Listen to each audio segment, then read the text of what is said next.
Dernière ligne droite avant l'ouverture du Mobile World Congress. La semaine prochaine, la rédaction de BigGeek.fr se mobilise pour vous faire vivre le moment le plus important de l'année pour les fans de smartphones, de tablettes et tous les trucs connectés qui n'ont pas de fil. Bonjour, nous sommes le vendredi 21 février 2014 et pour l'heure, c'est le Fresh News du week-end. C'est parti. This is funky fresh. This is funky fresh.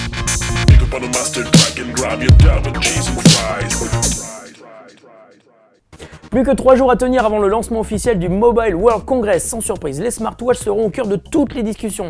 On attend bien sûr Samsung avec la Galaxy Gear 2, mais deux autres acteurs vont aussi y présenter leur version de la montre connectée. Tout d'abord, HTC. D'après Bloomberg, le constructeur taïwanais arriverait au Mobile World Congress avec 2 smartwatches au poignet. Mais quelle drôle d'idée!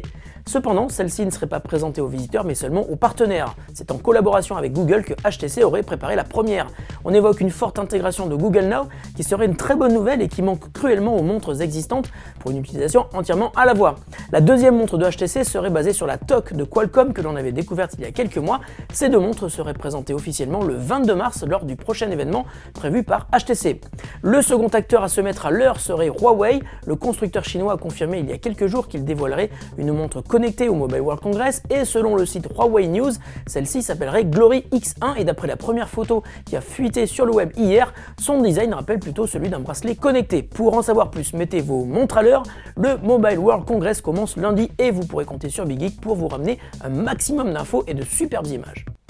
Tout droit sorti des labos de Google et en collaboration avec plusieurs universités et startups du monde de la robotique, voici Project Tango. Il est principalement composé d'un smartphone de 5 pouces équipé d'une caméra et de capteurs de profondeur. Ça, c'est nouveau. Nous vivons dans un monde en 3D, mais nos smartphones ne peuvent les interpréter qu'en 2D. Le but de Tango est donc d'ajouter une dimension de profondeur en filmant notre environnement pour ainsi le cartographier et d'en créer une représentation en 3D. Les usages pourraient être ludiques comme des univers virtuels dans lesquels se déroule une aventure en réalité augmentée, mais ils pourraient aussi nous servir dans la vie quotidienne. Vous pourriez par exemple connaître les dimensions de l'intérieur de votre maison ou votre appartement, ce qui vous permettrait par la suite de voir si un meuble pourrait rentrer ou ne pas rentrer chez vous. Tango pourrait également servir aux aveugles qui pourraient être assistés par l'application pour se déplacer plus facilement dans un endroit qu'ils ne connaissent pas. Plus généralement, Tango veut être une extension de la cartographie classique proposée par Google Maps en poussant la précision d'une adresse jusqu'à vous guider à l'intérieur des bâtiments. Google va distribuer 200 kits de développement et l'on devrait en voir le résultat avec de premières applications pratiques dans quelques mois. Si vous ne jurez que par Gmail pour gérer vos emails, voici une extension que vous allez sans doute adopter et adorer. Elle s'appelle Strike et elle apporte une fonctionnalité intéressante. Grâce à cette extension gratuite pour Chrome et Safari, vous allez pouvoir savoir quand et où les emails que vous avez envoyés à vos correspondants ont été lus. Pour chaque message envoyé depuis Gmail avec Strike, une petite icône en forme d'œil rouge apparaît à côté du message.